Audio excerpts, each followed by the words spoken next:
এই তো দমদমের হনুমান মন্দির। ঠিক দেখে নাও, এই দমদমের হনুমান মন্দিরের ক্লক টাওয়ারের পাশ দিয়ে যে সুন্দর একটা সুগন্ধি খাল চলে যাচ্ছে, সেখান দিয়ে আমি ধেয়ে চলে যাচ্ছিলাম কেদারনাথ মন্দিরের দর্শন পেতে।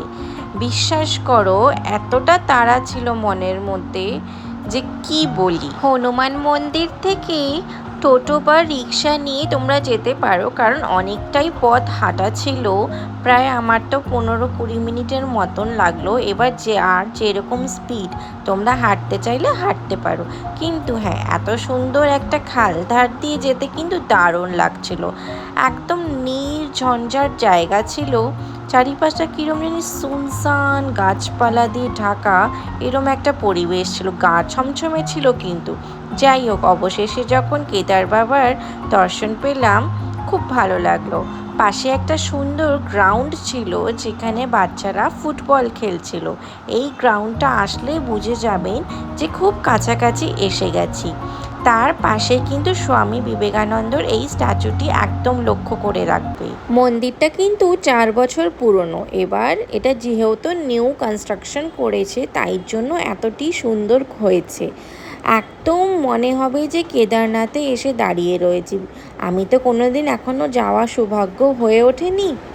এই নাও, নন্দী বাবার দর্শন করে নাও। এই মন্দিরটা এই 2026-এর এপ্রিলেই নতুন কনস্ট্রাকশন কমপ্লিট হয়েছে। তোরণটি কিন্তু খুব সুন্দর, শিব পার্বতীর আকার করা। আর এই পাশে একটা বিল্ডিং আছে, যেটা হলো জগদ্ধাত্রী ভবন। ঠিক তার পাশে কিন্তু মন্দিরটি। কি লাগছে তো একদম কেদার বাবার মতন। মন্দিরটি কিন্তু খুব একটা বড় না, একদম ছোটোর মধ্যে খুবই সুন্দর। এই দেখো, বাসুকীনাগকে দেখেছো তো, কত সুন্দর একটা গাছের গুঁড়িকে পেঁচিয়ে রয়েছে। এই মন্দিরের পাশে যে বিল্ডিংটা আছে জগদ্ধাত্রী ভবন, সেখানে আমি জানতে পারলাম যে প্রত্যেক বছর জগদ্ধাত্রী পুজো খুব জাঁকজমক করে হয়।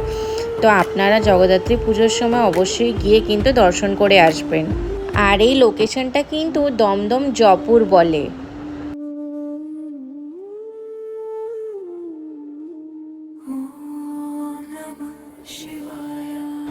সন্ধেবেলা আলো জ্বালালে কিন্তু খুবই সুন্দর লাগে। তোরণটিতেও খুব সুন্দর লাইট জ্বালিয়ে দিয়েছিল, দেখে তো পুরো মুগ্ধ হয়ে গেলাম। যাওয়াটা আমার সফল হলো। এবার কথা হলো, এই মন্দিরে কিন্তু প্রত্যেক সোমবার ভোগ খাওয়ানো হয়। ভোগের মধ্যে সিম্পল খিচুড়ি আর আলুর দম থাকে। ভোগটি কিন্তু প্রতিটি সোমবার 8টার থেকে পাওয়া যায়।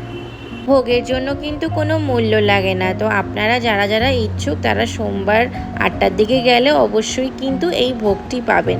আমার তাড়া ছিল বলে আমি পাইনি, এই হলো ব্যাপার। কিন্তু দেখে খুবই সুন্দর লাগলো।